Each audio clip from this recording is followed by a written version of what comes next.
The work is done for today, and the result is no longer up to you.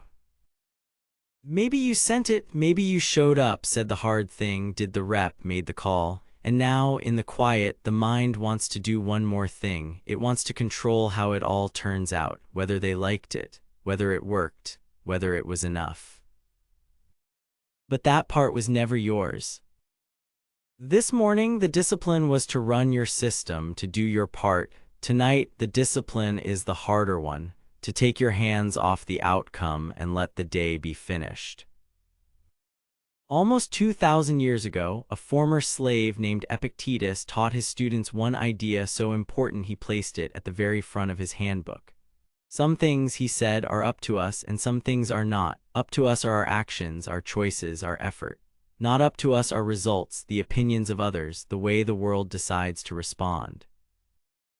Nearly everything that keeps you awake at night lives on the wrong side of that line. And Epictetus did not stop there. He gave the instruction that turns the idea into rest. Do not seek, he said, to have events happen as you want them to. Instead, want them to happen as they do happen, and your life will go well. Not because you stop caring, because you stop clutching. You did your part. The rest belongs to causes beyond this room and beyond tonight. A world away, an old Chinese text said the same thing from the other direction. In the pursuit of learning, the Tao Te Ching says, every day something is added. But in the pursuit of the way, every day something is dropped. All day you accumulated. Tasks, worries, opinions, the weight of how it might go. The evening is not for adding one more, it is for setting something down. There is a discipline hidden in that, and it is harder than it sounds. The accumulating mind does not want to stop. It treats every unfinished thing as a thread it must keep holding, as if attention were the same as control. But you can hold a worry in your mind all night long and change nothing about it, except how tired you are when you finally have to face it. Putting it down is not neglect. It is the last and the quietest act of discipline in the day.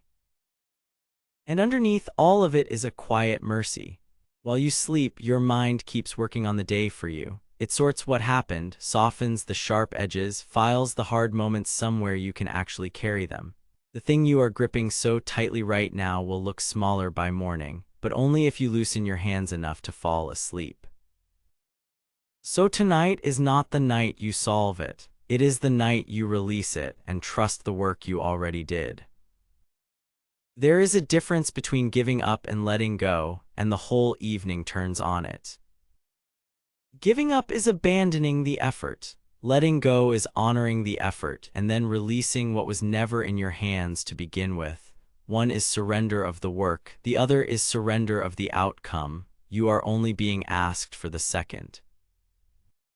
The ambitious mind hates this because it has quietly confused control with care. It believes that if it just worries enough, replays it enough, grips it long enough, it can somehow bend the result. It cannot. It can only ruin the rest that would have made tomorrow's effort sharper. And notice what the gripping actually costs you. The hours you lie awake rerunning the day do not improve the day. It already happened. They only borrow against tomorrow, against the clear, rested mind you will need to do your part again when the sun comes up. Worry feels like responsibility. Tonight, it is the opposite. The responsible thing is to protect the instrument you have to use tomorrow. You sharpen tomorrow's effort by releasing tonight's result. You were responsible for the vote. You were never responsible for the election. You did the first faithfully today. Now let the second one go. So tonight, open your hands, quietly if you like. I did my part today, and my part is enough to set this down. I let go of the outcome, which was never mine to hold. I release the opinions of others, which live outside my power.